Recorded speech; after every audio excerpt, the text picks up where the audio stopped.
வணக்கம். திருமணம், சீமந்தம், பிறந்த நாள், பூப்பொழித நீராட்டு விழா, கிரகப்பிரவேசம் என எந்த மங்களகரமான நிகழ்ச்சிகள் நடந்தாலும் பெரியவர்களின் ஆசி அட்சதை மூலமாகத்தான் நமக்கு கிடைக்கிறது.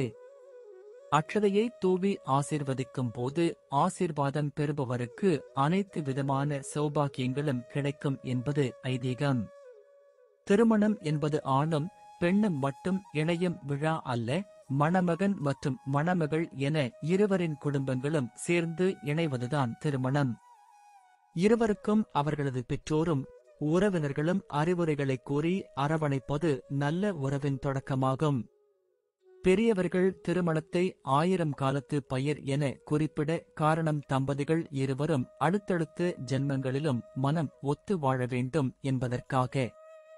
திருமணத்தில் வெற்றிலை, சந்தனம், மஞ்சள், நெல், உப்பு, மலர் ஆகிய மங்கள பொருட்கள் பயன்படுத்தப்படுகின்றன. இதில் அரிசியும் மஞ்சளும் கலந்ததுதான் அட்சதை. இந்த அட்சதையை திருமணத்தில் மணமக்களை வாழ்த்துவதற்கு பயன்படுத்துகின்றனர். அட்சதை என்றால் என்ன? திருமணங்களில் மணமக்களை வாழ்த்துவதற்காக பயன்படுத்தும் அட்சதையானது மிகவும் சக்தி நிறைந்தது. உதாரணமாக, அரிசியை சற்று நேரம் கைகளில் வைத்திருந்தால் அந்த அரிசி உங்கள் உணர்வையும் சக்தியையும் கிரகித்துக் கொள்ளும் தன்மை கொண்டது. அதனால்தான் அரிசியை கைகளில் வாங்கவும் கூடாது, கொடுக்கவும் கூடாது என்று பெரியவர்கள் கூறினார்கள். அத்தகைய சிறப்புகள் கொண்ட அரிசியுடன் மங்களத்தை அளிக்கக்கூடிய மஞ்சளை சேர்த்து மணமக்கள் மீது அட்சதையாக போடும்போது அட்சதை போடுபவர்களின் மூலமாக நல்ல உணர்வுகள் மணமக்களை சென்றடைகிறது. இவ்வாறு அட்சதையால் ஆசீர்வதிக்கப்பட்டு செய்யப்படும் திருமணம் மற்றும் தொழில்கள் மற்றும் சுபகாரியங்கள் வெற்றி பெற்று சகல நலன்களையும் அடையும். திருமண சடங்கில் வெற்றிலை, சந்தனம், மஞ்சள், மலர் ஆகிய மங்கள பொருட்கள் பயன்படுத்தப்படப்பட்டாலும் அரிசியும் மஞ்சளும் கலந்ததுதான் அட்சதை. மணமகன் மணமகள் கழுத்தில் தாலி கட்டும்போது தூவப்படும் அட்சதையானது மணமக்கள் பெரியவர்களின் வாழ்த்தை பெறவும் தீய சக்திகளிடம் இருந்து அவர்களை காத்து வளமான வாழ்க்கை அமைவதற்கு ஆசீர்வதிப்பதாகும். அட்சதை என்பது முனை முறியாத அரிசி ஆகும்.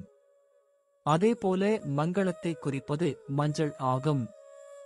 அரிசியையும் மஞ்சளையும் இணைத்து உற்றார் உறவினர்கள், பெரியோர், நண்பர்கள் என அனைவரும் மணமக்களை வாழ்த்தும்போது மணமேடைக்கு அருகே வந்து ஒருவர் பின் ஒருவராக மணமக்களை அட்சதை தூவி ஆசி வழங்குவார்கள். அட்சதை தூவும்போது தவிர்க்க வேண்டியது: அட்சதையை நின்ற இடத்தில் இருந்து கொண்டே கும்பலாக வீசக்கூடாது. மங்கள நிகழ்ச்சிகளில் அட்சதை தூவி ஆசி வழங்குவது எதற்காக எனில், மனிதர்களுக்கு மட்டுமல்லாது அனைத்து உயிர்களுக்கும் தேவையான உணவை வழங்கும் அரிசி போல் இந்த சமூகத்தில் அனைவருக்கும் உங்களால் நன்மை கிடைக்க வேண்டும் என்று கூறி வாழ்த்துவதற்காகத்தான் அவ்வாறு செய்யப்படுகிறது. ஆனால் அதன் அர்த்தம் தெரியாமல் ஏதோ எல்லோருக்கும் செய்கிறார்கள், நாமும் செய்வோம் என்று செய்கின்றனர்.